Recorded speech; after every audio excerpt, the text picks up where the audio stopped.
Hello बच्चों, क्या हाल चाल। बेटा लेके आ गए हैं नेक्स्ट चैप्टर पे माइंड मैप, जिस चैप्टर का नाम होने वाला है एटम्स, यानी कि एटॉमिक स्ट्रक्चर के बारे में अपन बात करने वाले। ये बेटा सारी इंपॉर्टेंट चीजें मैंने कवर करने की कोशिश की है। ज्यादा मेरी बातों पे फोकस करना, क्योंकि बेटा जो बोर्ड के लिमिटेशंस है वो अपने को देखने पड़ेंगे कि बोर्ड की स्पेस थोड़ी कम है, इसलिए मैंने कंप्रेस्ड वे में लिखने की कोशिश की है। स्टार्ट करें बेटा। डाल्टन्स पोस्टुलेट 1800, क्या है 18,000, हाँ 1800 है, यस 1800 सेंचुरी की कुछ बात थी। डाल्टन सर बोले एटम इज इनडिविजिबल, यानी एटम्स को तोड़ा नहीं जा सकता। लेकिन आज के समय में अपने को मालूम है सर ये चीज एकदम गलत है। एटम को तोड़ा जा सकता है in terms of proton, electrons and neutrons के टर्म्स में अपन इसको तोड़ के बेटा समझते हैं। Chemical composition of similar elements is similar. जो केमिकल कॉम्पोजिशन रिएक्शन में होती है वो सिमिलर एलिमेंट्स के लिए सिमिलर होंगी।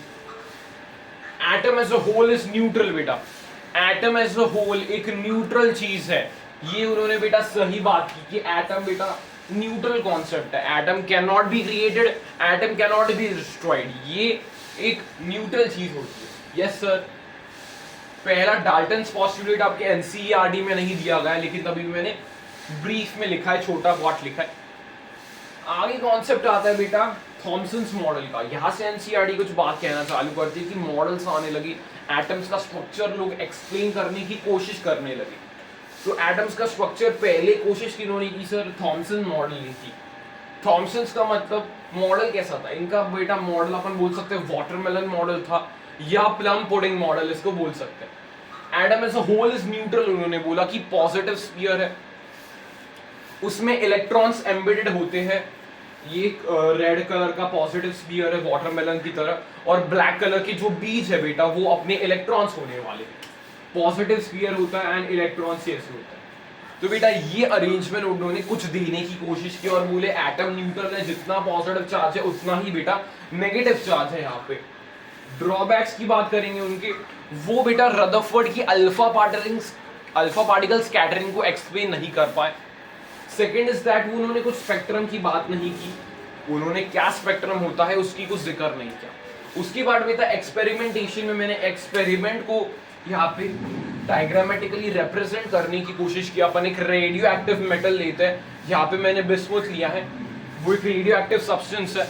यहाँ पे अपन ने लेड चेम्बर्स डाला है, यहाँ पे ऐड कर सकते हो बेटा लेड चेम्बर है, ये लेड लिख रहा हूँ मैं।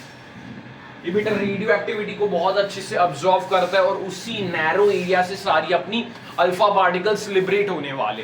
तो ये अल्फा पार्टिकल स्ट्राइक करेंगे बेटा इस गोल्ड की शीट को, जिसका अपन ने थिकनेस एकदम छोटू सा रखा है, that is in the power of micro 10 की पावर 6 या 10 की पावर 7 में अपन ने इसका थिकनेस रखा है। Yes sir, okay. तो बेटा यहाँ पे मैंने नोटिस किए, यानी साइंटिस्ट लोगों ने नोटिस किए कि यार डिफ्लेक्शंस हो रहे हैं, थोड़े डिफ्लेक्शंस हो रहे हैं, यहाँ पे थोड़े डिफ्लेक्शंस हो रहे हैं।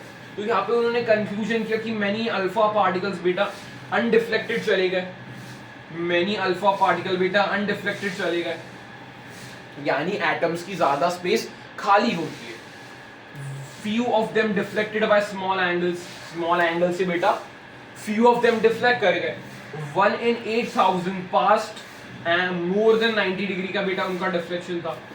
मोर देन 90 डिग्रीज का उनका डिफ्लेक्शन था। 1 in 8,000 का डिफ्लेक्शन इतना ज्यादा हुआ, ऐसे लिख सकते हो ये वाली रेस, इतना ज्यादा उनका डिफ्लेक्शन हुआ कि यहाँ पे बेटा अपन न्यूक्लियस को कंसिडर कर सकते हैं। जहाँ पे बेटा हेड ऑन कोलिजन होता है वहां पे न्यूक्लियस को कंसिडर किया जा सकता है कि एग्जैक्ट अल्फा पार्टिकल ऐसे गया और लौट के वापस आ गया, मतलब वो न्यूक्लियस जैसे एंटिटी को भिड़ के पीछे आ गया। मतलब द न्यूक्लियर चार्ज इज बेटा वेरी डेंस और एक स्मॉल जगह पे लोकेटेड है। यहाँ पे सर आपने एक चीज मिस कर दी है। कौन सी चीज बेटा मैं बताता हूँ, इम्पैक्ट पैरामीटर। इम्पैक्ट पैरामीटर क्या होता है बेटा? डिफ्लेक्शन होना, यानी सिंपल है। सपोज ये मैं बोल रहा हूँ, एग्जाम्पल लेके समझते हैं। ये बेटा मेरे हाथ में एक एटम है, ये मैंने अल्फा पार्टिकल फेंका, तो अल्फा पार्टिकल कैसे डिफ्लेक्ट कर रहा है, अल्फा पार्टिकल का डिफ्लेक्शन किस वे में हो रहा है, उसको अपन इम्पैक्ट पैरामीटर बोलते हैं। यानी सिंपल वे में the perpendicular component of the initial vector, perpendicular component of the initial vector को अपन सिंपली बी बोलते हैं, यानी इम्पैक्ट पैरामीटर बोलते हैं। यस सर, यहाँ पे बेटा स्कैटरिंग का जो ग्राफ है वो बेटा काफी इंपॉर्टेंट है। वैल्यूज एनसीईआरटी में नहीं दिए गए, लेकिन मैं सजेस्ट करूंगा, पूछा जा चुका है एक बार क्वेश्चन, बोर्ड्स में पूछा जा चुका है। इसलिए बेटा number of particles divided by उनका ग्राफ कैसा है, थीटा के रिस्पेक्ट में, स्कैटरिंग एंगल के रिस्पेक्ट में, तो ऐसा ग्राफ आता है, ऐसा ग्राफ आता है, that is n is inversely proportional to sin to the power 4 theta by 2 and directly proportional to the cosec to the power 4 theta by 2। ये याद कर सकते हो।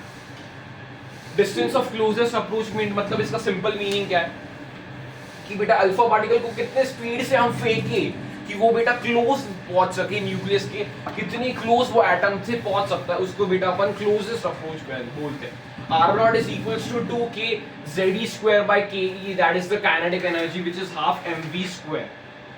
ये बेटा अपना हो जाता है सिंपल इम्पैक्ट पैरामीटर के बारे में टॉप, और डिस्टेंस ऑफ क्लोजेस्ट अप्रोच के बारे में। इस पे बेटा सवाल पूछे जा चुके हैं, काफी ज्यादा सवाल इस पे पूछ सकता है वो। यस सर, इनका मॉडल बेटा अपन सोलर सिस्टम से रिलेट करते हैं। कैसा सर? सोलर सिस्टम से रिलेट करते हैं कि सन एक बड़ी एंटिटी है और उसके अराउंड बेटा अर्थ से चक्कर काट रहा है, यानी प्लैनेटरी मॉडल को अपन इसको बोलते हैं, प्लैनेटरी मॉडल इसको बोलते हैं। यानी यहाँ पे एक न्यूक्लियस है, उसके अराउंड चीजें रोटेट कर रही है, इलेक्ट्रॉन्स का रोटेशन उसके अबाउट हो रहा है।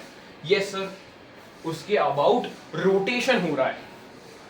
यस सर, उन्होंने क्या किया, जो इलेक्ट्रोस्टैटिक फोर्स है इनके बीच में, वही सेंट्रीफ्यूगल फोर्स को कंट्रीब्यूट कर रहा है। सेंट्रीपिटल बोलते हैं, लेकिन सच में सेंट्रीफ्यूगल फोर्स है, ये अंदर लगता है और ये बाहर। सच में सेंट्रीफ्यूगल फोर्स है, लेकिन सेंट्रीफ्यूगल फोर्स होता नहीं है, इसलिए बेटा अपन सेंट्रीपिटल फोर्स की बात करते हैं। बहुत डिटेल में बताऊंगा, इसलिए इंपॉर्टेंट लेक्चर होने वाला है। Kz square by r square is equals to बेटा mv square by r। Sir ये सेंट्रीपिटल फोर्स का फॉर्मूला होता है, ये याद करना है। ऐसे उन्होंने बताया, सोलर सिस्टम मॉडल है वो उन्होंने बताया। लेकिन यहाँ पे बेटा साइंटिस्ट आ गए। कौन से साइंटिस्ट आते हैं यहाँ पे? James clerk Maxwell. ये क्या बोलते हैं बेटा अपने को, ये मैक्सवेल क्या बोलते हैं सर कि ईएम वेव का इन्होंने थ्योरी दिया था, जो मैंने लेक्चर बोला ईएम वेव का अपलोड करवा दिया मैंने, बोल दिया उसको अपलोड कर दे। बोला जेम्स मैक्सवेल ने थ्योरी दी ईएम वेव की। बेटा ध्यान से सुनना, एक्सेलरेटेड चार्ज पार्टिकल ऐसे घूम रहा है तो वो कौन से फॉर्म में एनर्जी इमिट करेगा? वो एनर्जी इमिट करता है, जैसे ही भी कोई घूमता है तो वो एनर्जी इमिट करता है। तो एनर्जी इमिट करके इलेक्ट्रॉन एक चार्ज पार्टिकल है, वो एनर्जी इमिट करके जलेबी की तरह इसके अंदर गिरना चाहिए, न्यूक्लियस के अंदर गिरना चाहिए, यानी एटम डिस्ट्रॉय होना चाहिए इन 10⁻⁸ सेकेंड्स में। यानी इसको मैं बोल सकता हूं करीब नैनो सेकंड के करीब में ये डिस्ट्रॉय हो जाएगा। लेकिन ऐसा नहीं होता, एटम स्टेबल होता है।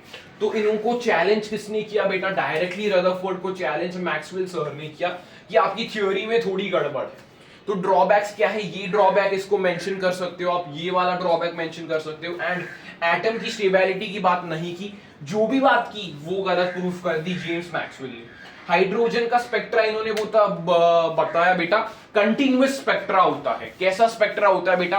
कंटिन्यूअस स्पेक्ट्रा होता है, ये इन्होंने बनाया। लेकिन सच में तो एक डिसकंटिन्यूअस स्पेक्ट्रा होने वाला है, मतलब एक स्पेक्ट्रा डिसकंटिन्यूअस होता है। यस सर, क्लियर है, परफेक्ट है। यस, बोर्स पोस्टुलेट्स, इसको बेटा मॉडल नहीं बोलेंगे because it is a postulate. उन्होंने रदरफोर्ड के चीजों को और डिटेल में एक्सपेरिमेंटली स्टडी किया। इन्होंने भी सेम पोस्टुलेट ये लिखा। आगे इन्होंने क्या पोस्टुलेट लिखा? इलेक्ट्रॉन की एनर्जी नहीं है भाई, ये एनर्जी है ऑर्बिटल की। ये एनर्जी होती है बेटा ऑर्बिटल की, not of the electron. Third point इन्होंने क्या बोला? L is equals to NH/2π। यहाँ पे एंगुलर मोमेंटम अपना क्वांटाइज्ड रहने वाला है। L का फॉर्मूला क्या है? mvr। यानी इसको अपन कैसे लिख सकते हैं sir? mvr is equals to बेटा NH/2π, ऐसे भी लिखा हुआ मिल सकता है। Yes sir. n क्या है बेटा? एक प्रिंसिपल क्वांटम नंबर है।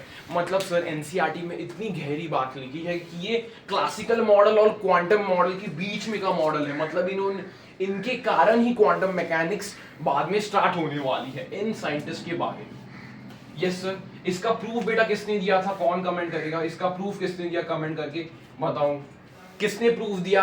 एंगुलर मोमेंटम क्वांटाइज्ड है, इन्होंने स्टेटमेंट दी। प्रूफ किसने दिया वो मुझे आंसर चाहिए।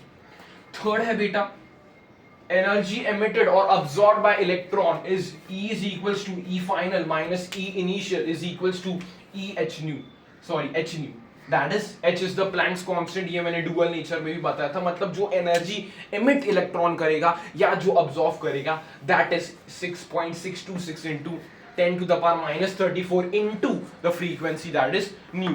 yes sir, यहाँ पे बेटा सबसे इंपॉर्टेंट चैप्टर है ये वाला पार्ट, सबसे इंपॉर्टेंट है इस चैप्टर में से कि सर लाइंस का कैसे करें. लाइंस का कंसेप्ट बेटा बहुत सिंपल है.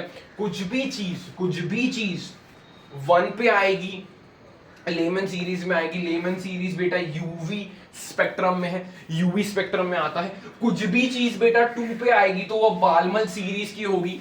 कुछ भी लाइन से 2 पे आ रहा है तो वो बालमल सीरीज का होगा, जो कि विजिबल लाइट में इस पे सवाल पूछा जा चुका है. विजिबल वाला इन्होंने ही पहले डिस्कवरी की थी क्योंकि विजिबल आंखों से जल्दी दिखने को मिलेगा. फिर उसके बाद किस भी लेवल से, ऊपर वाले हायर लेवल से 3 पे चीजें आ रही है तो पैशन सीरीज बोलूंगा मैं. किस भी सीरीज से 4 पे आ रहा है तो ब्रैकेट सीरीज बोलूंगा. किस भी सीरीज से बेटा ऊपर वाले 5 पे आ रहा है तो बेटा पीफंड सीरीज बोलूंगा. तीनों बेटा ये इंफ्रारेड में आते हैं, मतलब ये UV, visible, infrared, infrared, infrared. कैसे याद कर सकते हो sir? Lyman, Balmer, Paschen, Brackett, Pfund, ऐसे 1 2 3 4 5 ऐसे भी याद कर सकते हो. छोटा सा बेटा मैंने यहाँ पे बहुत छोटा सा वहां पे रेड पेन से लिखा है बहुत कोने में, उसको अच्छे से फोकस करके देखना. 1 by nu is equals to rz square bracket 1 by n1 square minus 1 by n2 square. इससे बेटा अपन लैम्डा इजीली कैलकुलेट कर सकते हैं. R is the Rydberg's constant which is equals to 1.1 into 10 to the power 7 metre inverse. Unit पूछ सकते हैं बेटा, metre inverse होती है. फिर बेटा बोर्स के मॉडल से अपन ये चीजें डिराइव करते हैं, लेकिन डेरिवेशन तुम्हें खुद से करना है, होमवर्क है तुम्हारा. ये मैंने डायरेक्ट अप्रोच बताया है जो तुम्हारे एग्जाम्स में यूजफुल होगा.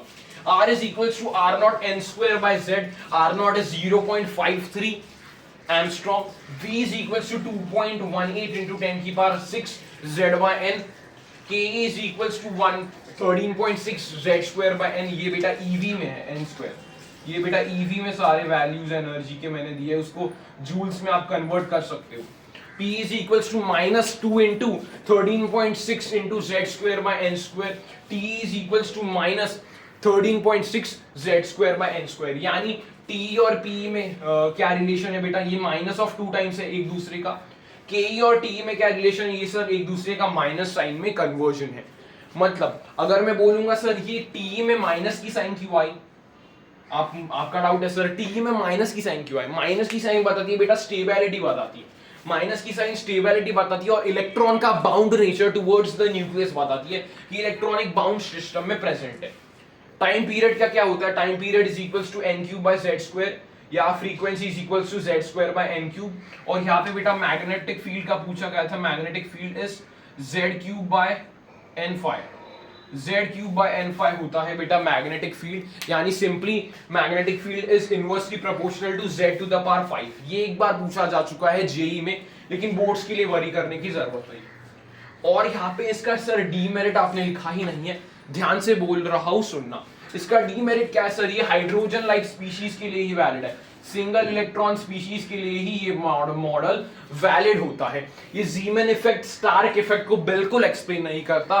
This does not explain the Zeeman effect and the Stark effect. ये सिंगल इलेक्ट्रॉन स्पीशीज के लिए है. ये इंटेंसिटीज नहीं बताता, डिफरेंट इंटेंसिटीज पे क्या होगा ये उसका जिक्र नहीं करता. और बेटा ये एक एटम को सर्कुलर ऑर्बिटल में घुमाता है, लेकिन आपको मालूम है कि एटम एक इलेक्ट्रॉनिक वेव के फॉर्म में मोशन करता है. जैसे डी ब्रॉगली सर ने बोला था कि इलेक्ट्रॉन का एक वेव मोशन होता है, इन्होंने बताया सर ये सर्कुलर मोशन होता है. इनके मॉडल के बाद बेटा क्वांटम मैकेनिकल मॉडल आया जो हायर स्पीशीज के लिए अच्छे से काम कर सकता है. ये हाइड्रोजन लाइक स्पीशीज के लिए बेस्ट मॉडल है. हाइड्रोजन लाइक स्पीशीज के लिए ये एक बेस्ट मॉडल है. इसलिए बोर मॉडल को बेटा डिटेल में समझना बहुत जरूरी है. न्यूमेरिकल्स इन पोर्शन से ही मिलने वाले हैं. तो ये था बेटा अपना एटम्स का चैप्टर. मैंने कोशिश किया है कि बहुत क्रक्स में बताऊं. 15 मिनट्स के अराउंड मैंने सारा पॉइंट्स कवर करवा दिया है. इंपॉर्टेंट चीजें अगेन मैं बता रहा हूं बेटा. सवाल डिस्टेंस ऑफ क्लोजेस्ट अप्रोच से मिलेगा. ये रदरफोर्ड मॉडल के एक्सपेरिमेंटेशन से क्वेश्चन मिलेगा. यहाँ पे बेटा मैक्सवेल की थ्योरी पूछ सकता है, वो बोर्स मॉडल पे क्वेश्चन हो सकता है, यानी ये वाले सीरीजेस पे क्वेश्चन पूछ सकता है कि Lyman series, Balmer series, Paschen series, Brackett series and Pfund series पे क्वेश्चन मिल सकता है सर अपने को। यस, और बैलमन सीरीज पे तो बेटा विजिबल लाइट का क्वेश्चन पूछा गया है। यस, लाफिंग लाफिंग, यस, हंस रहे एंड में होने के बाद एकदम इजी वे में बेटा डिकोड कर दिया है पूरा चैप्टर। और क्या पूछ सकता है मैं बताता हूँ लास्ट में। एक तो टोटल एनर्जी, काइनेटिक एनर्जी और पोटेंशियल एनर्जी के बीच में बेटा रिलेशन मिल सकता है आपको देखने, और ये टाइम पीरियड का एनसीईआरटी में भी सवाल है। टी नॉट पहले आपको कैलकुलेट करना पड़ेगा, यहाँ पे टी नॉट ऐसे होता है बेटा, T is equals to T not times something n cube by z, ऐसे याद रखो। ये प्रोपोर्शनैलिटी से मैंने बताया ताकि रेशियो सवाल तुम्हारे जल्दी से हो पाए। यहाँ पे T नॉट का टर्म भी आता है कैलकुलेशन में। Yes sir, okay. तो ये होता है बेटा चैप्टर। अगर आपको ऐसे ही क्विक रिवीजन माइंड मैथ्स पसंद आ रहा है तो चैनल को सब्सक्राइब जरूर करना, और मिलेंगे बेटा ऐसे ही, लाइफ इज लॉन्ग, मिलेंगे और भी लेक्चर्स के लिए। तब तक के लिए सी यू सून।